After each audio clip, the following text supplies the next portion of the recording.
La récompense, c'est le titre du 5e chapitre qui est le chapitre clé du livre.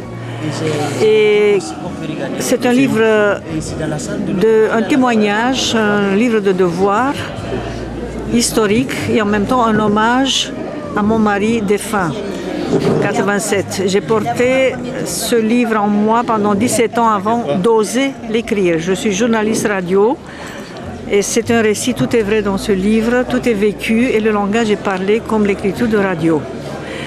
Le fil rouge, bien sûr, c'est l'amour parce que pour m'avoir sorti de la Roumanie, de la dictature de Ceausescu, moi en tant que journaliste là-bas aussi, avec une fille de 17-18 ans, il a dû remuer ciel et terre pour pouvoir le faire parce que c'est impossible de partir de là-bas normalement.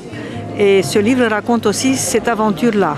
Nous nous sommes connus à Paris, on est tombés amoureux presque simultanément. Il était beaucoup plus âgé que moi. C'était en 79 on s'est rencontrés. On avait 18 ans. Quand on aime, on a toujours 18 ans.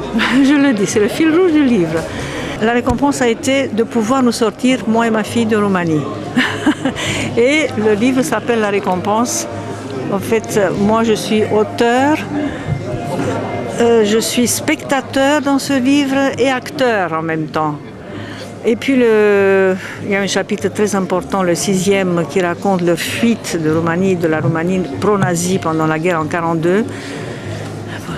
Initialement pour 2 jours, sur un petit voilier, ils étaient 13 sur un petit voilier. Pour 2 jours, ils pensaient arriver à Istanbul. Finalement, les Britanniques les ont repoussés, venant de Roumanie, d'un pays pro-nazi.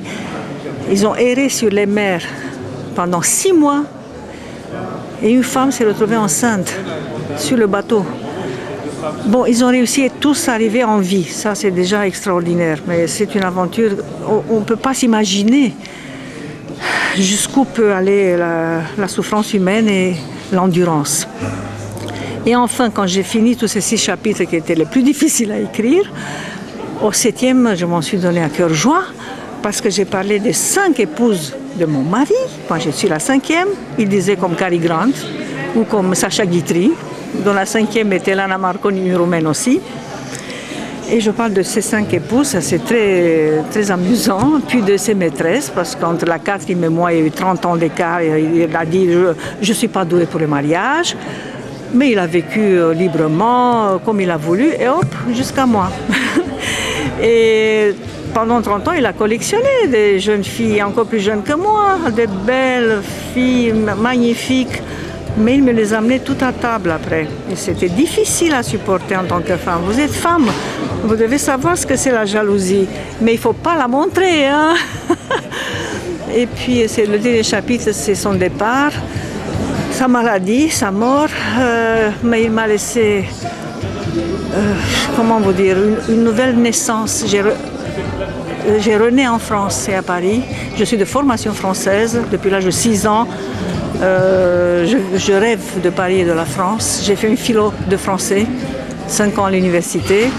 J'ai travaillé 20 ans à la rédaction française de Radio Bucarest. Donc j'étais dans un bain de français. En arrivant en France, j'ai travaillé à la rédaction roumaine de Radio France Internationale. La boucle est bouclée et maintenant je travaille en freelance. Je ne peux pas m'arrêter. Je suis une femme de passion. J'aime la radio, je me suis convertie au numérique et je travaille encore, je fais des reportages en numérique et je les envoie à la radio nationale roumaine. Et ce livre, c'est un livre d'amour et la leçon, c'est que l'amour, le vrai, peut vaincre tout. Voilà, c'est ça le message. Et une femme qui rend un hommage à son homme 17 ans après sa mort, c'est pas très courant. Et je remercie l'Harmattan de m'avoir publié. Je trouve que mon livre est superbe. J'ai aussi une belle photo là.